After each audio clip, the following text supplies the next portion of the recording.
Escape to the metaverse. Better act like you know. Yeah. You are now tuned into the Matthew and Rizzle show. Yeah. Escape to the metaverse. Better act like you know. Yeah. You are now tuned into the Matthew and Rizzle show. Yeah. Escape to the metaverse. Better act like you know. Yeah. You are now tuned into the Matthew and Rizzle show. Yeah. Escape to the metaverse. Better act like you know. Yeah. You are now tuned into the Matthew and Rizzle show. Yeah.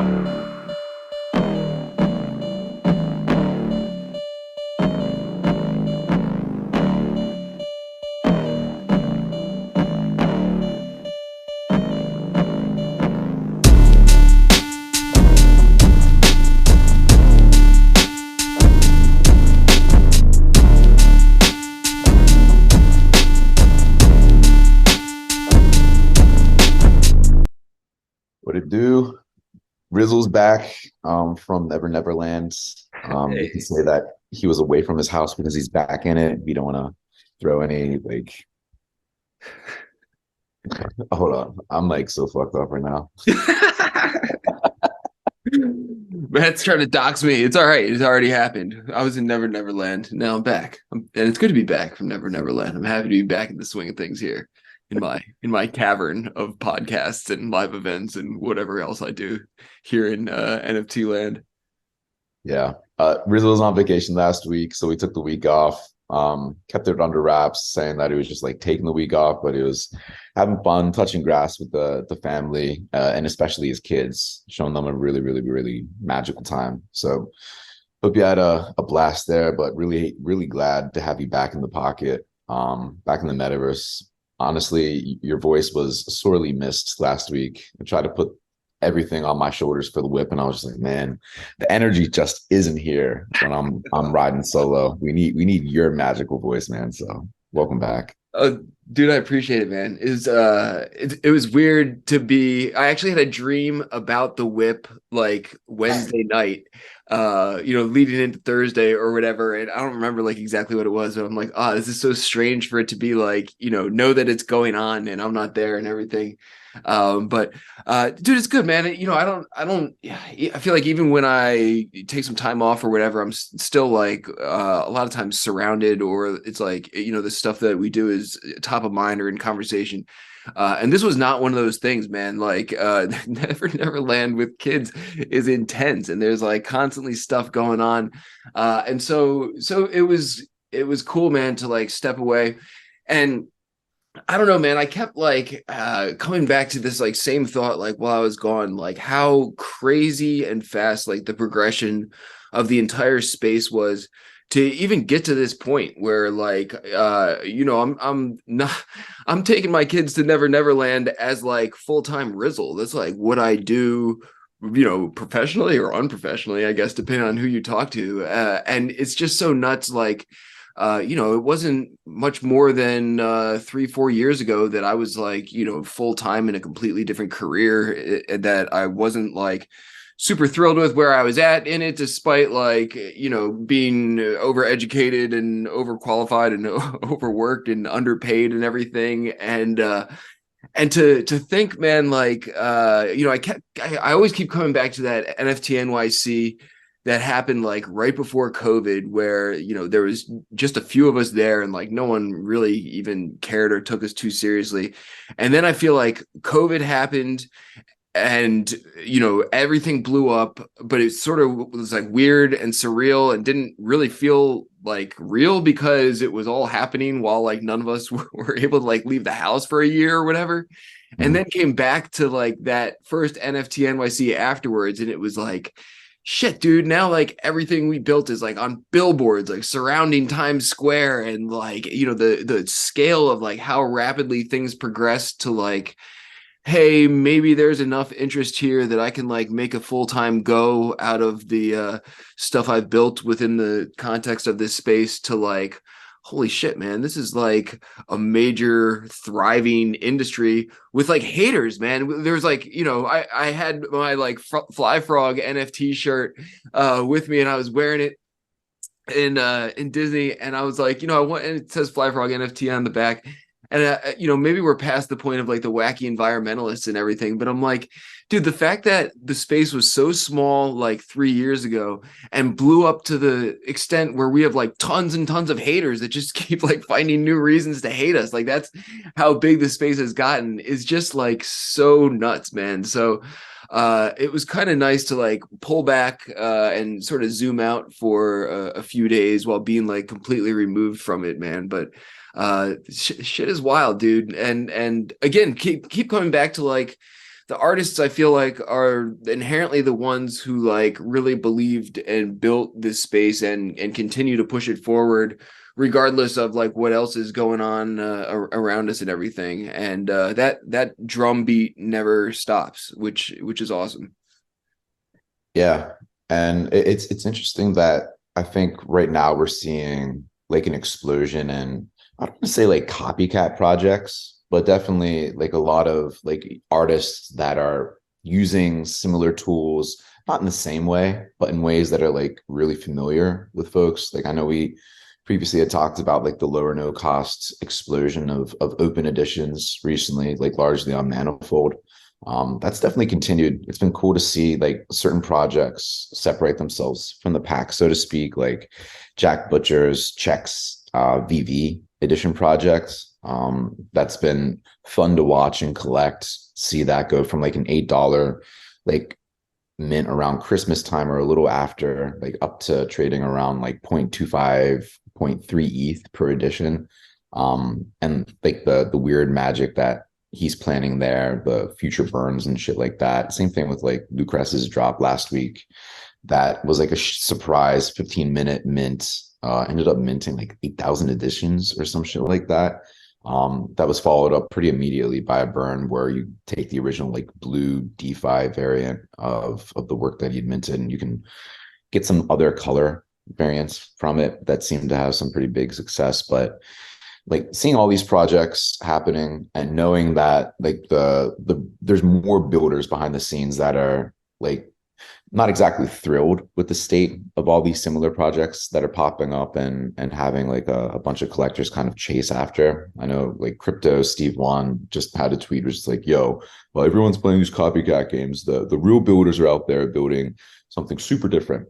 And that tension between like what's existing and like what's not yet here is really cool to see, because it's that cycle of development and innovation that is like that allows a horizon to exist, and a horizon where there's new shit coming all the time. So no idea what exact projects Steve was referring to in that tweet, but I'm here for it. I'm here for the builders that are like, fuck the current state of things. I'm gonna like do it my way and totally different and bring y'all some like crazy new shit. So I'm excited to see.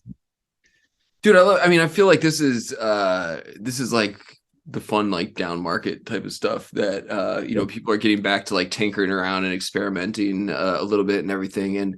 And dude, I feel like we've sort of seen that cycle happen like many times in like different capacities where like something cool happens, these like interesting like open edition drops and like burn mechanisms and everything, and then like a lot of other people start realizing it's cool, and that concept sort of blows up and gets diluted and everything, and then the people who were probably on the beginning end of the thing get annoyed and start pushing things in a different direction. And I don't know, man. I sort of agree with you. I feel like that's like a cool, exercise in the spirit of the space type of thing. But I feel like that's not just here, man, right? You have like a good idea or you do something cool and you run the risk of like, someone co-opting that shit or everybody co-opting that shit in their own like slightly different way. Look at like, it's all the way back to like Skeeny with like burning the NFT and like Connie Digital and like everything he's done. Like, you come up with something cool and people glom onto it. It does seem like more rapidly than anything around here, though. You put out something cool on Tuesday, by Friday, everybody could be doing it. Yeah. And I mean, certain projects, they have like a certain life to them where after that first initial week, that initial wave of like, oh shit, that's like a really cool project. Like folks really get stoked on it and keep talking about it and keep telling like their friends and things like that, and stoking not necessarily FOMO because folks like already have missed out of the primary, but like stoking interest in actually wanting to participate and having that kind of be its own like standalone project that can continue on without like the artists themselves necessarily being in their day-to-day trying to shill it to the moon or whatever. Certain projects, they do die off and it is what it is, like c'est la vie sort of thing. But it's really fun to watch the artists and the collectors engage with these projects, however, quote unquote, like copycat they may be, because the art and the focus of the projects are normally so uniquely different, at least for the ones that really do stand out and do catch on with like a larger audience.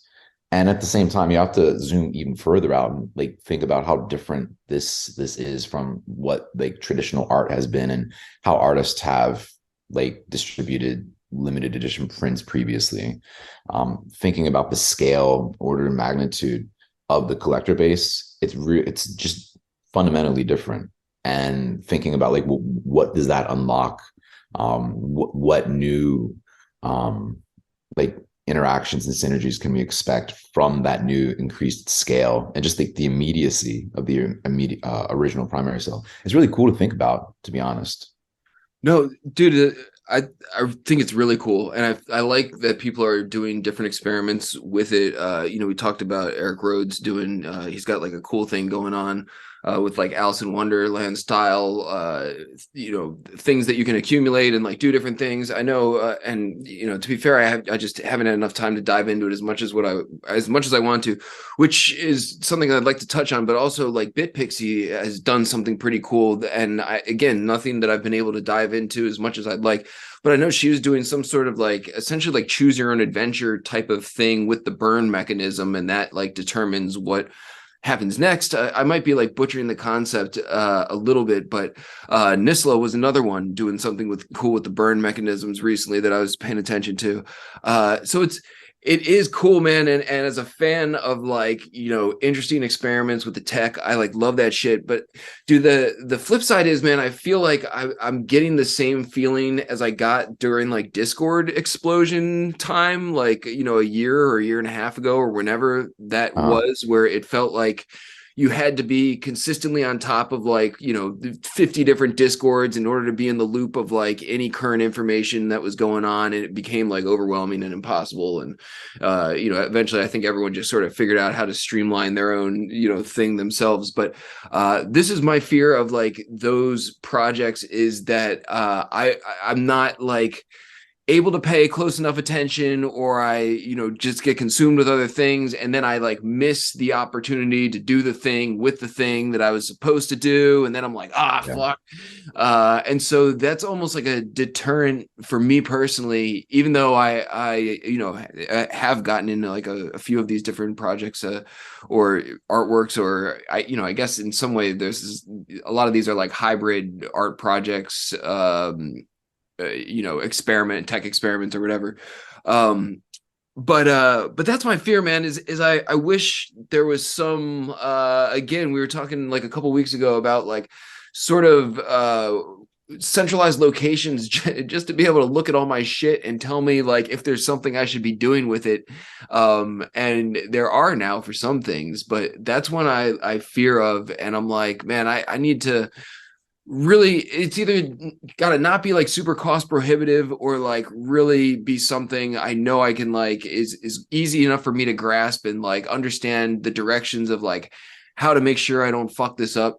It would be cool to start seeing more stuff like this on Polygon, man, because I think about BitPixie's thing, and I'm like, depending on gas prices, like every time you quote unquote choose your own adventure, you gotta pay a cost. And if you don't like the adventure you chose, you're like, fuck, man, I'm just burning gas here or whatever. And I'm sure you come away with the NFT, but I'm like, you could see that idea on steroids on like Polygon or something like that, when you can really just have freedom to mess around with something like that. But my understanding, at least on Polygon, is that portion of the tech is not nearly where it's at on mainnet.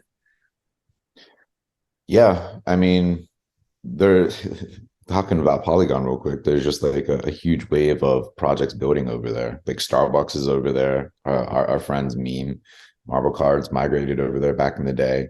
And then like a million other projects. Not a lot that I interact with, unfortunately, though. So I think that's sort of like what we're waiting for. I know what like the Gods project or whatever coming from Solana, they made that famous pivot to Polygon. They're going to transfer their PFP project over there. Maybe that will help jumpstart more of like people that we interact with and see on a day-to-day basis, like doing things more on Polygon. But I think a lot of the hesitancy is just like a lot of people associate like the value with like Ethereum, like main net right now versus like the like side chains or like layer 2 situations that has spun up. So until like there's actual real value, like real value, not just like a couple bucks here and there floating around on Polygon, the layer 2s, there's going to be that like that gap or lag. People were like exhibiting a little bit more hesitancy before diving full in there. But we interact with L2s so often, whether we think about it or not, like with POAPs in particular, right?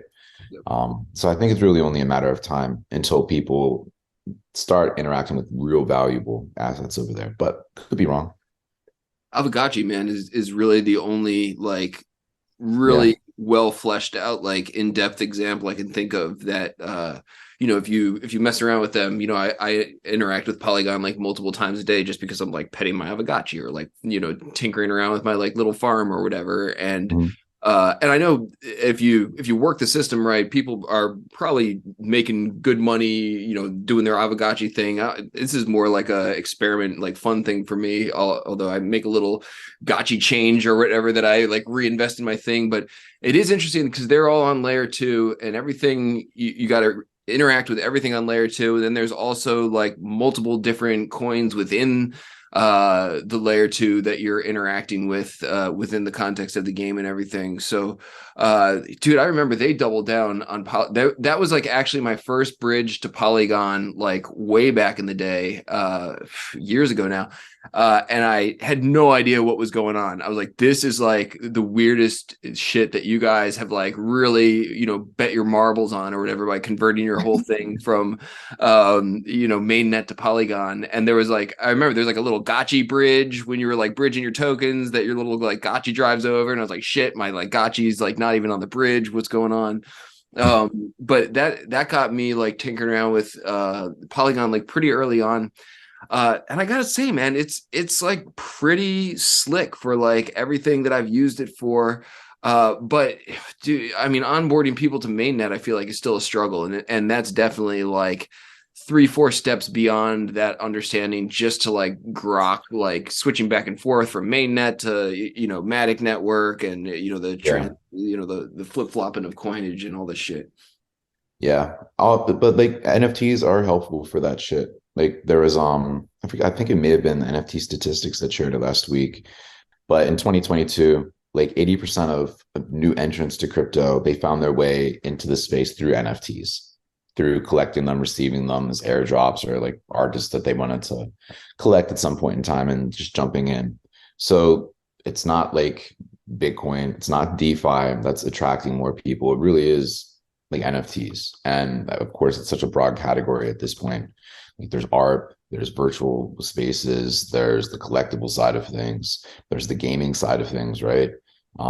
So I think as long as you make something fundamentally attractive or fun or like sought after, people are going to go over those hurdles. And again, like we've heard all about these friction points like year after year, like how they need to be solved. And it's like, actually, fuck it. Like the tools are like, okay, right? Maybe a little clunky, but as long as the value prop is there and shit's fun, people are going to come in regardless and learn about it. It's not dissimilar to email back in the day, what we needed to do to get that set up and like get your desktop working and like the OS that you need to install and the periodic updates and shit like that. That's still happening. And if you really think about it, it's really fucking clunky over time. So people put up with a lot of shit like that. And I think we're at this like good enough point right now. Yeah, that's sort of my 2 cents. Yeah. Dude, I agree. And I feel like it's like crypto and NFTs are also have enough mainstream recognition that like, people have their opinions on, I don't know, I guess whether they like them or think they're necessary or not, but not having to like go all the way back to the beginning most of the time and like explain what an NFT is to people who are like coming into the scene and everything, like just that little bit of like consumer education that got out there during this last hype cycle where like at least the basic terminology and concept is like somewhat public knowledge, even though there's like a lot of like misinformation spinning out there. I really can't like grok the hatred. Like I have no skin in the game with doodles, and I don't love them or hate them. I sort of nothing them. But I saw like the hatred that they caught. I guess they bought an animation studio or something like that. And again, like not a project I pay a lot of attention to, but like, who gives a shit? Great, buy an animation studio. But like there was like all this like public backlash and like fallout against the animation studio or something, I guess, to selling to an NFT project company, whatever they are at this point. And I'm like, it's just so odd to me, like the disconnect between particularly gamers, man. I was also reading like this Reddit thread of like how NFTs are like completely unnecessary in the video game world, and it was like followed up by like people talking about like their skins that they just want to pay for directly, just not in their like in-game currency. And like the concept of like actually owning these things and then being able to like resell them or like give them to someone on like an open market, I just don't understand like how it's like completely lost on like a lot of these seemingly very serious gamers who would significantly benefit from like at least wrapping their heads around why this is like potentially helpful or important, or at least like add some resale value to their collection of stuff they can't do anything with. Yeah, no, I didn't see that public backlash. I mean, that's how far down the rabbit hole I am. I saw a tweet where it was just like, well, that was probably the best use of treasury funds they've seen from an NFT project, like acquiring this animation studio, which like, yeah, that's a serious boss move. And like, I know they have ambitions to do way more animated work, so it really does make sense. And it seems like a smart use of money, to be honest. It's really cool to see an NFT project really stick to its guns and do something with the money that it's raised in a way that obviously seems aligned with the project and the mission. Again, like whatever it is, I think nothing about doodles personally as well, but it is cool to see them making moves like that. So regardless of like what the public fucking thinks about it, which is wild. Yeah, a lot of, I don't know what Porsche did. Apparently Porsche like dropped some crappy NFT project or something recently, and there's like a lot of jokes going around about them hiring like randos from like LinkedIn or something to just push thing out. And I know that Game of Thrones had that like awful avatar drop like a couple of weeks ago right before I left and everything. Well, dude, on the Porsche drop, I'm seeing this, like people were assuming that they went on LinkedIn. They're like, oh, like give me any like Joe Schmo advisor for this shit. No, like they hired someone that's like quote unquote like Web3 native that has been. Oh, did they? Space. Yeah. I'll throw it out here. Like whoever listens to us get it. But Kevin Kline and his company Landmark were the ones that worked with them, and like Kevin Kline is coming more from the art world, but really just quote unquote claim to fame is that he joined the NFT space in 2021, like the boom, right? So anyone that was here made money. That's sort of what happened with him and his company. So leveraging, he's so more or less saying he's a Web2 person that came in here earlier and now looks like a Web3 person. Got it. And he has the credentials that major companies like Porsche are looking for when they're looking and seeking and soliciting consultation, right? Yep. So him going in there, just like, hey, we can do it like this and this. Apparently he pushed back on the price that they wanted to mint, like 7,500 fucking shitty low effort images of Porsches at, which came to be like 0.911 ETH, like basically 1 ETH. Trying to raise like tens of millions of dollars, just bullshit move. But apparently, like they just ignored his advice and were like, "No, we're sticking with 0.911, buddy. Thank you for no." But like the assumption that Porsche just like went out and got some rando off the street is not right. It calls more into question like who knows Web3, right? Yeah. And like, taking more care to scrutinize someone's track record and realizing that like some big random wins in 2021 actually doesn't equate to knowing shit about this space. It's way more nuanced than folks like Betty from Deadfellas or whatever trying to propagate this meme that the Web2 companies are super out of touch. It's like, nah, like it's just really hard to differentiate who knows their shit and who doesn't. There's a lot of wolves in sheep's clothing or like dummies and like glasses or some shit like that. That makes it hard to tell. No, that's a fair point. I mean, I think you could argue that that is just a rando from LinkedIn in some ways with the credentials. But your point is valid, man, and I think you're 100% correct that like there's a lot of people who got lucky during the hype cycle who are now flexing their credentials as if that made them some sort of like guru or something like that. Not different than we'd seen in crypto in general before NFTs. You know, the people who came in and got rich now suddenly think they're the experts around here or something.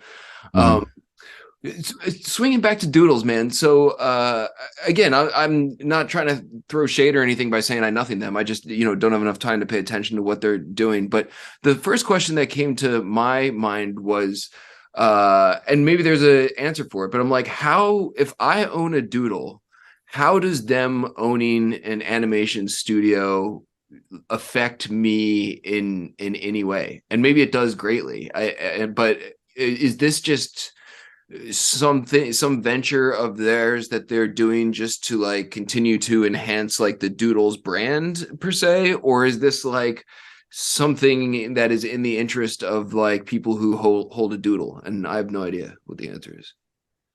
Again, because I nothing the project too, but from what I've gleaned from their mission, they really do want to lean into like that more like Disney-esque play with being like the Disney of crypto and that sort of thing. So it wouldn't surprise me if they want to take particular doodles and create like shows around them, and that would require like significant animation effort. So it's just like all these derivative projects that would be associated with the Doodles brand that could like indirectly impact holders.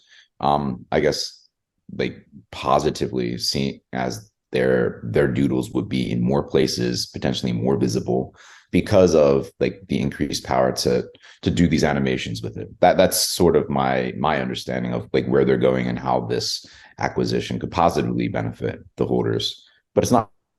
Oops, we are experiencing technical difficulties. Give us a minute. R.I.P. Matt. Anyway, what's up, Dragon 8? I'm doing alright. Hope you are as well. Hope you had a great time at vacation. Actually, you told me that you did, so good. It's always fun when someone has these audio issues, isn't it? Death to audio problems, whatever. So I'm not sure where I got cut off talking about. Can you hear me? Yeah. I was just saying, I found him. You got lost in the metaverse for a sec, talking about the doodles. Yeah, I mean, I started out saying I also nothing the doodles, but my understanding of the projects, like where they're going, they want to lean into that like Disney side of things and become like the Disney brand, or for lack of a better expression, within crypto. And I guess part and parcel with that would be putting together like shows and things like this that require like animation effort featuring the doodles. So like as a holder, like the benefit of them acquiring this animation studio would be that they have more ammunition to put out more derivative projects associated with the doodles brand and as an individual, like their particular doodle that they collect. So that's where the extra value add would come, I'm guessing, from this extra visibility. But beyond that, I'm not sure if there's any other like more direct value play for individual doodles owners, if that makes sense. Yeah, no, I don't know, man. It's interesting to see like some of these projects that have stuck around like they have and have like sort of a war chest of funding due to their sales at this point, and then like how they try to continue to engage their audience and leverage their war chest and what they're doing with their project and everything. And I don't know, man, I question like whether just churning out like content and derivatives is something that is going to continue to be appealing or create value for people who are holding the NFTs and everything. I know the Bored Ape Yacht Club released some game that looks horrible, or something like that you can ride something. It looks like Banjo and Kazooie or something like from PS1, at least from what I've seen. And but there's like some context to it, like within the scope of their ecosystem. I believe you can collect like some sort of coinage or something along those lines.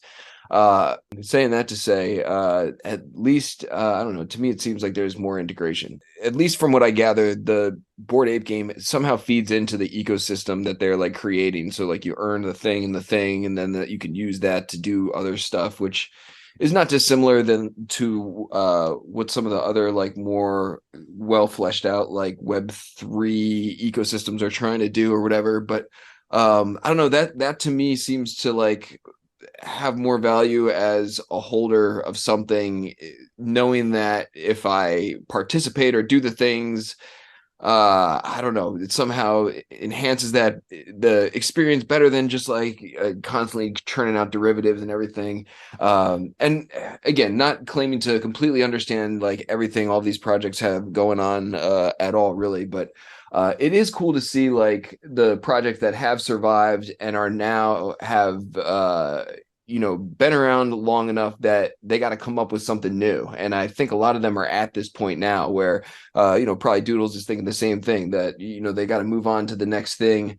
Otherwise, you run the risk of just growing stagnant within the space that moves so quickly. So I don't know, man. It'll be interesting to see like what some of these projects are doing that actually have deep roots 2-3 more years down the line, when essentially their history in the space has doubled. And it's not that long for like a company or like a project outside of this immediate space, but I feel like around here, man, you got to innovate or get cast to the side.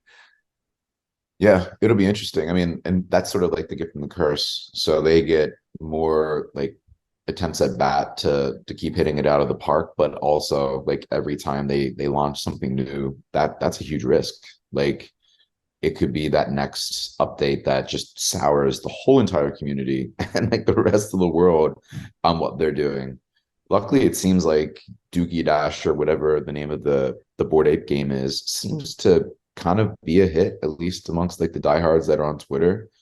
It seems like it's fun for folks, but I know a couple holders at least that are just like, oh my God, I can't believe they went this route, like butthole games, just kind of reinforcing the negative stereotype that is a bunch of bros doing like weird bro stuff together, not super inclusive or something that like can attract a wider audience.